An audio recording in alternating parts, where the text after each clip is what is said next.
¿Qué tal a todos? Muy buenos días o tardes. Espero se encuentren todos muy bien, queridos compañeros y maestro aquí presente. Hoy explicaremos un tema fascinante en el derecho romano, el cual es acerca de los colonos.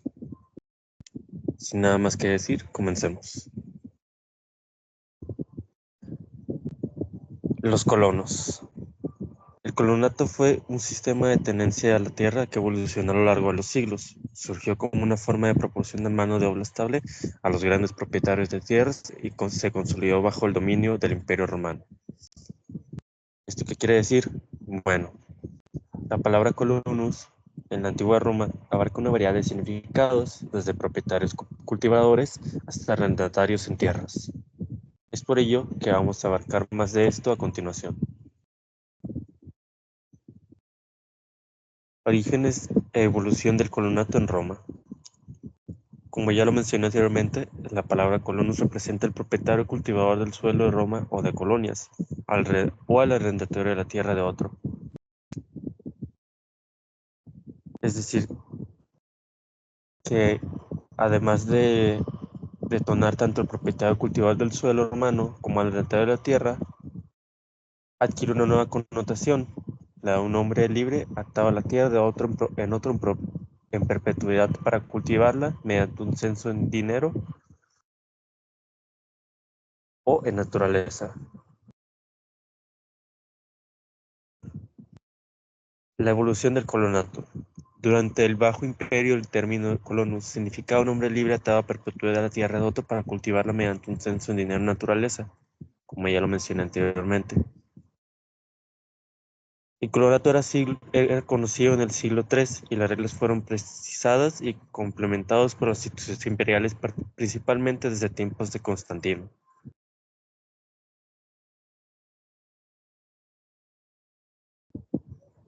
Principales características y clasificación de los colonos. Los colonos estaban atados a perpetuidad a la tierra de otro propietario. No podían abandonarla sin permiso del propietario. Es decir, que ellos estaban arraigados y tenían que trabajar en dichas tierras para generar un, ¿cómo decirlo? Para generar un censo en dinero naturaleza. Es decir, ellos trabajaban en dichas tierras y se encargaban de que tanto sus cultivos como como su demás patrimonio crecieran en abundancia. Eso para un patrón.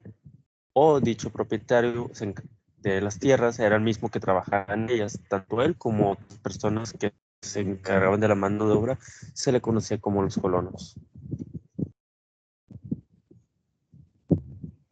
Al- La forma en que se podía clasificar un colono era por nacimiento.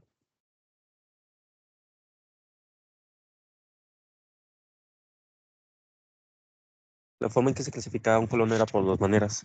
Una por nacimiento. Si un colono tenía hijos, esos nacían colonos perpetuando la condición. O por prescripción o convención.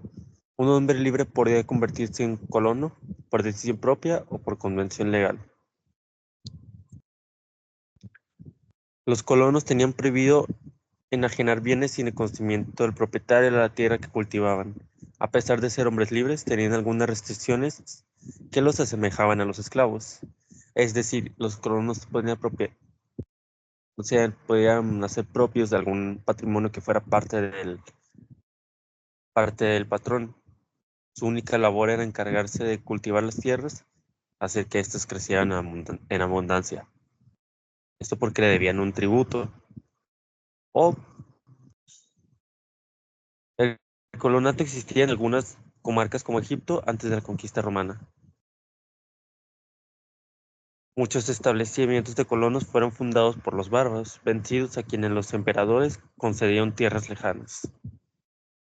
Como bien ya lo mencioné anteriormente, la evolución del colonato abarcó a partir del siglo III. Y como bien lo mencionamos aquí, muchos de ellos fueron fundados por los bárbaros, vencidos a quienes se le concedieron esta labor por los emperadores. Durante el Bajo Imperio, los pequeños propietarios preferían convertirse en colonos antes que perder sus tierras debido a desórdenes.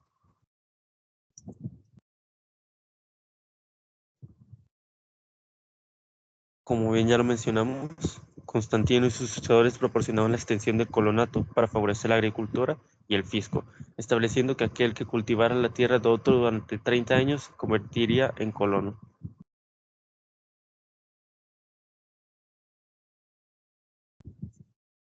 El papel de Constantino y sus sucesores en la expansión del colonato. ¿Quién fue Constantino? Bueno, Constantino fue un emperador, el cual consolidó el sistema del colonato, otorgando a los propietarios mayores derechos sobre los colonos. Constantino y sus sucesores promovieron la expansión del colonato para favorecer la agricultura y el fisco, ya que el colono aseguraba el pago del impuesto territorial. Como bien ya lo dije anteriormente, el colono debía de dar un tributo, tanto para el emperador como para su posible patrón. La institución del colonato continuó en vigor bajo Justiniano y persistió durante varios siglos en Occidente, después de la caída del Imperio Romano. Como ya lo había mencionado anteriormente, el ser colono estaba abierto a todo hombre libre y podía adquirirse por nacimiento o prescripción. La condición del colono no era perpetua y no afectaba la libertad personal, aunque tenía limitaciones cuanto a disposición de sus bienes sin el consentimiento del propietario de la tierra. Es por ello que vamos a ver a continuación algunos de los derechos y deberes de los colonos. Arraigo. El propietario de la tierra trata al colono como si fuera esclavo. Este tenía prohibido abandonar la tierra. Creo que este punto es muy claro. El colono no podía abandonar la tierra sin que el propietario diera su consentimiento, ya que esto tenía una pena. Obligaciones. Este era lo más principal y fundamental, ya que el colono tenía obligación perpetua y no susceptible de cesar por la libertación. Es decir, que su obligación de trabajo era constante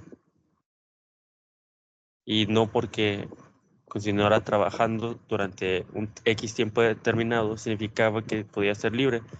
Ya lo mencionamos anteriormente.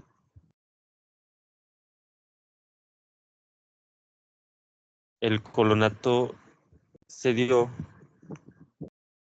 durante cuando los bárbaros fueron vencidos principalmente y los emperadores les consiguieron las tierras lejanas para trabajar. Y una de sus obligaciones era cuidar la propiedad del patrón.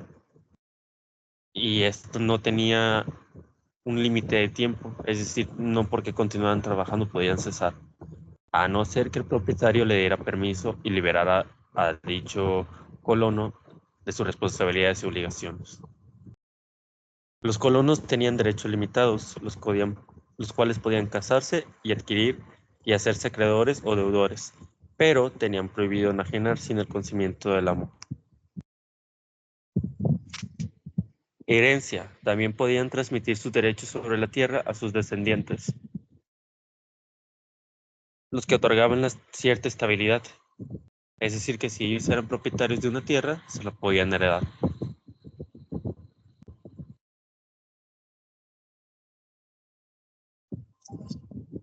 Bueno, a grandes rasgos, un colono tenía ciertas libertades y responsabilidades y obligaciones, una de las cuales eran favorecer la agricultura y aumentar los ingresos fiscales. Los colonos tenían un arduo trabajo y su principal función era cuidar de dichas tierras, ya bien sean propias o dadas por un propietario o patrón externo. Se le, se le consideraba colono a la persona que se encontraba trabajando dichas tierras para un propietario externo, y aquella persona que trabajaba las tierras no era susceptible a la libertad, ya que su trabajo era perpetuo. Dicha libertad se adquiría mediante el permiso del propietario, o en este caso, del emperador.